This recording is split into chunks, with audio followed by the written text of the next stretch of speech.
BoxingScene.com at Roseland Ballroom, where we caught up with the Magic Man. Hey, Paulie, we saw you February 17th, Saturday on HBO against Edna Cherry. Tell us about that fight. I just felt I did what I had to do, get a little confidence booster back against a good fighter, because I don't take no confidence builders. I just go straight for the good fighters. Felt like I did what I had to do. We deadened the pace a little bit, because the only way Cherry was going to win was by making it an exciting fight, and I didn't want to give him any chance to win. You're a guy who's known for hand injuries. How did the hand turn out after the fight? My hand's okay. It was a little sore, but so I realizing I didn't need to use it because I was ahead, kind of stopped using it late just to make sure it wouldn't get any more damage. So how did it feel to get back into the ring and dominate a fight after such a grueling one against Cotto? It felt good. It felt good. Like I said, it was good for my confidence just to get back in there and beat a good fighter like that. Some people wanted me to take an easier fight, maybe on a little club show or something, just for a confidence builder. I didn't feel I needed that. I felt like everybody could watch me on national TV do my thing, even coming off that loss. So I felt I did the right thing, and the result proves it that I did do the right thing.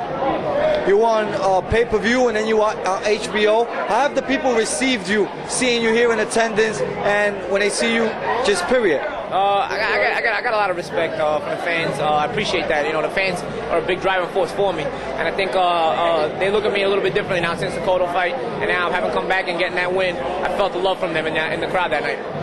Paulie, there was a minor website that had some rumors that you were going to face Gatti, that Gatti said some bad things about you. Can you elaborate on that? Arturo never said anything. Me and Arturo spoke yesterday. He never said anything bad. Regardless, I grew up watching Arturo, so you have to pay me the right way to fight a guy like that, man. I have a lot of admiration for the guy. And, you know, ever since I was young, you know, I've just had a lot of admiration for the guy. He was my favorite fighter. He still is.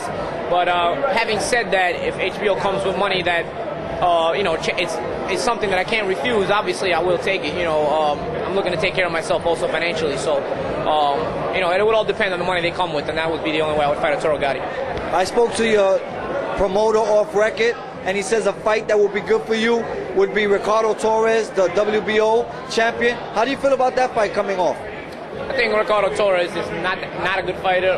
He can punch. I think he's got two left feet. I think he trips over his own feet when he fights. I think he's off balance. I think he's wild. And I think Paulie Malignaggi beats him no problem. On Paulie Malignaggi's worst day, he'll still beat Ricardo Torres. So, yeah, it's a good fight for TV, for HBO. And they want to make it on the Cotto Judah card if it does come off. And like I said, if HBO doesn't come with enough money from the Gatti fight, I'll probably wind up fighting Ricardo Torres and slapping him around. I know you just finished fighting, but when would you like to be back in the ring? As soon as possible. But the more realistic scenario will probably be the June or July, which is when these guys are scheduled to fight anyway. So it will probably be about June or July. With which opponent, it remains to be seen. 140 pounds is where you're at. Have you having trouble making that weight, and do you plan to stay there? Yeah, I plan to stay here for a little while longer. Eventually, I want to move up to the welterweight division and fight Miguel Cotto again. But in the meantime, I got to do my thing at 140. I got to prove myself and continue to prove myself that I can be the best in the junior welterweight division. By the end of the year, we're looking at Ricky Hatton if he can beat Castillo, and that's a fight I want, and that's a fight where I'm going to prove my worth in this weight class. If that fight doesn't come along, how does the fight with Junior Witter, the WBC champion, sound to you? Junior Witter can get it too. They could all get it. It really doesn't matter. But Ricky Hatton is the guy that everybody seems to think is the best in the weight class. I think he's a very good fighter, having said that. But at the same time, beating a guy like that puts me in the next stratosphere in terms of recognition and money as well. What about a fight with a guy who holds the IBF title, Lovemore Endo?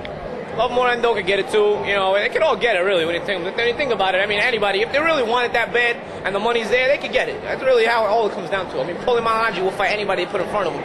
But obviously, if I can fight fighter A, B, C, or D, but fighter C is the one with the most money, I'm gonna fight fighter C. You know what I'm saying? I gotta be a businessman also. At the same time, they could all get it if the money's all the same. We can eventually take one by one. We'll see. You gotta take it one day at a time and see which steps we go to. Is it safe to say that no matter who the opponent is, you'll be back on network television?